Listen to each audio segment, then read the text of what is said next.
Hi, this is Chris Wong with another workout video. I did other warm-ups earlier to open up my shoulders and to work on my lower back mobility. And now I'm doing neck curls again with my dumbbells. And I decided to start off with 30 pounds as usual. So I'm still reviewing the footage as I'm talking right now. And I still am lifting my rib cage up a little bit. And I find that this exercise is actually really good at strengthening the front of my neck, which I think is important for me when I'm doing certain exercises. I used to do a lot of neck curls before, and then I stopped doing it because I couldn't find a way to fit it into my workout to try to keep it under 1 hour. And I wasn't sure if I was able to keep it consistent, as sometimes I didn't feel motivated to do the exercises. But when I used to do neck curls, I used to do it to help brace my neck better when I was doing really heavy farmer walks, as I tend to put my head forward a lot. And even though I put my head forward a lot in a lot of exercises, or even when I'm walking, I find I don't think about my correct posture when I'm doing non-workout related activities. So typically I tend to do 30 pounds and 50 pounds for neck curls. I have done a little bit heavier before, but I did find it was a bit hard to get into a proper position, as I don't want to be too far back on the bench, otherwise I'll slide off. And there's also a certain way to put it on properly and put it back down, so I don't cause neck damage trying to get the dumbbell off my head. And I find even 50 pounds is a good heavy weight with the way the weight's distributed from this dumbbell, because I know it feels different than using plates. So just to be consistent, I was doing 30 pounds for to warm up again for Arnold presses, and I wanted to see if it'll help my position of the neck just by doing some neck curls. But I did find, like, over time, just based on talking to other people, it may or may not be good to put too much strain on the neck and face, as it could be a cause for blood pressure concerns or teeth grinding. But the teeth grinding, I think it's more of a psychological issue for me. For this workout, because I found I wasn't really making progress with 50 pounds in the last few workouts, I decided to take it down to 45 pounds and see if I can do 5 reps or more. And when I got to the second set, I realized even the 5th rep was a struggle. But I decided to still be consistent with the exercise, as when I didn't do any overhead presses for a long time, my shoulders got smaller and I lost strength in pushing anything above my head, even when my other lift went up.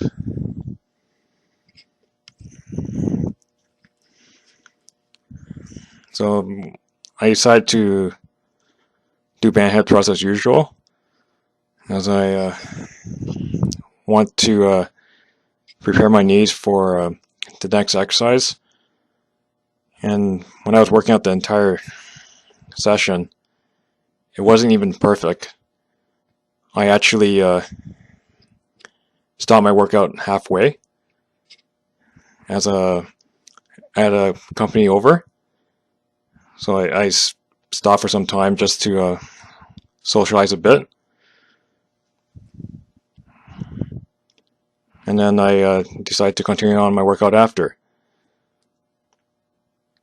So I'm doing a band hip thrust just for maintain my glute strength, as I find that the weaker my glutes are, or when my glutes are not as active, they tend to put more strain on my knees and ankles. And I find when I put my glutes in optimal activation, I get more knee pain. And I do find like some exercises are a bit harder to do.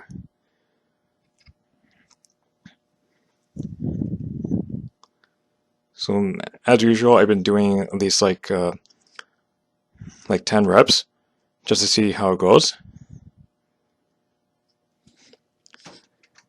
Now, I know I'm just talking and just coming up with information on the spot, but I'll use this time to talk about a perfect workout or just working out just to get results. Now, I know many people, they want to have the perfect workout, like when they go to the gym, set like an hour and a half for themselves, do certain exercises a day, certain amount of weight. When there's many situations that happen, like a packed gym or any personal things that happen while working out, it's not going to be a perfect workout. Like I used to see people in the gym, they have to compromise and change the exercise completely, or they have to use a different amount of weights for the workout because someone else is using a pair of dumbbells they want to use. Or situations where there's not enough 45-pound plates to go heavy because someone decided to use all the plates for their exercise, so they have to wait. So I think seeking perfectionism in working out, and if you're always looking for the perfect workout, it's not going to always bring good results in. And at times, we just have to do what's available, be consistent to the best as we can, and I think that's how we progress further. And even it's good to switch it up once in a while with something else, like a modification. Like even if a certain way is not available, even if a little bit lesser or a little bit more is available, and then it's a different stimulus. Or if I have to change the exercise, like instead of dumbbells, you have to switch to a barbell for that exercise.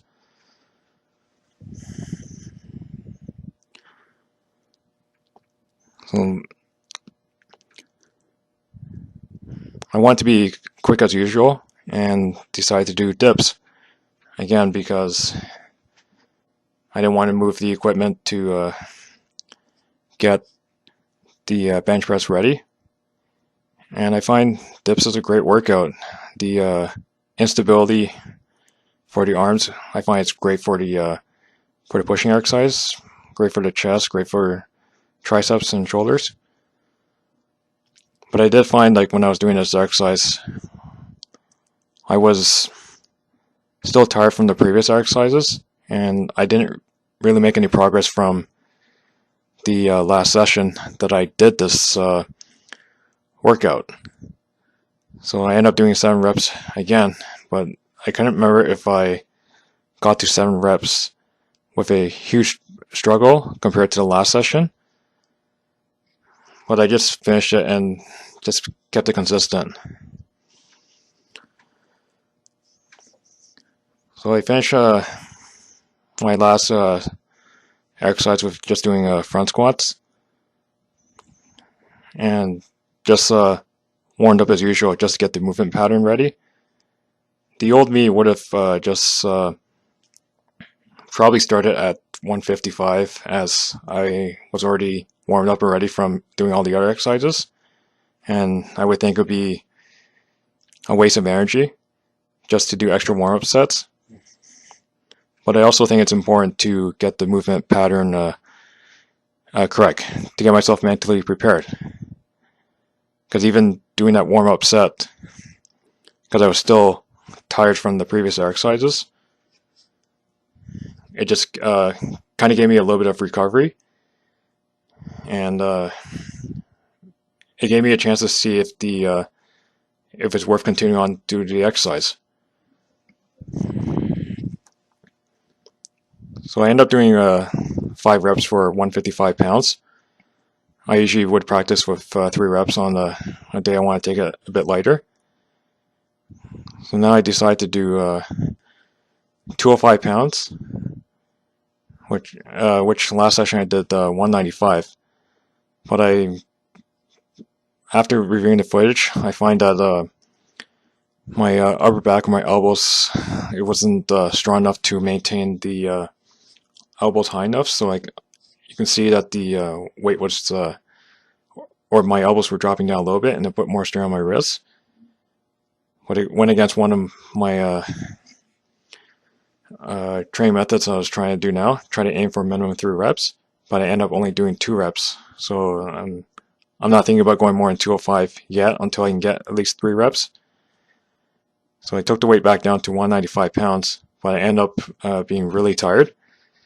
So I didn't want to do another set after that of 195 pounds. So I decided to finish my workout just doing static holds of 315 pounds. So I put the safeties a lot higher just in case I made a mistake. And I was trying to aim for about 20 seconds, but I was counting in my head, so I ended up counting faster than I thought I did. And I find that this is also helpful to help prepare me for what heavy weight feels like. The old me years ago would have just tried to beat the record, see if I can keep holding heavier on partials. But now, after thinking if it's really any carryover, I'm thinking just increase the weight a bit and just be able to hold it longer, as I don't want to strain my knees by keep doing repetitive partial lifts from the front squats. Because even I find just holding it was quite difficult. Like even trying to walk back, I found it quite challenging.